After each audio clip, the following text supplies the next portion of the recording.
ప్రేమకు ప్రతిరూపమైన తాజ్మహల్ వెలిసిన అపూర్వ ప్రేమ నగరం ఆ రాష్ట్రం. అదొక్కటే కాదు, ఇదిగో ఇలాంటి ఎన్నెన్నో దర్శనీయ క్షేత్రాలతో కళకళలాడే అపూర్వ రాష్ట్రం అది. ఇలాంటి అద్భుతమైన అందమైన రోడ్లతో అందంగా ఉంటుంది.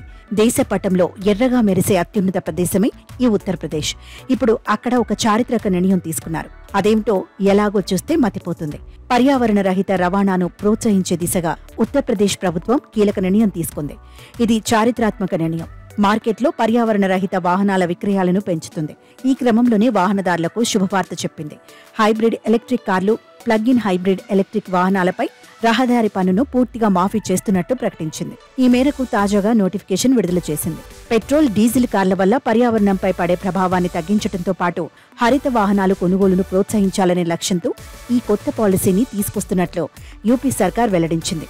రోడ్డు ట్యాక్స్ను ఎత్తివేయడంతో వినియోగదారులపై భారం తగ్గుతుంది. ఫలితంగా ఈ హైబ్రిడ్ వాహనాలకు మార్కెట్లో గిరాకీ పెరుగుతుందని పేర్కొంది. ఈ నిర్ణయంతో మారుతి సుజుకి, హోండా, టయోటా విక్రయాలు పెరిగే అవకాశాలున్నాయి. ఈ సంస్థలు Grand Vitara, Urban Cruiser Hyryder, Innova Hycross, Honda City, e HEV వంటి హైబ్రిడ్ కార్లను అందిస్తున్నాయి.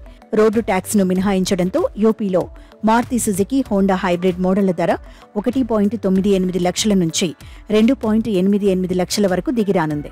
ఇక టయోటా మోడళ్లపై గరిష్టంగా 3.11 లక్షల వరకు తగ్గనుంది. యూపీ సర్కార్ తీసుకున్న నిర్ణయంతో స్టాక్ మార్కెట్లలో ఈ వాహనాల తయారీ సంస్థల షేర్లు రాణించాయి.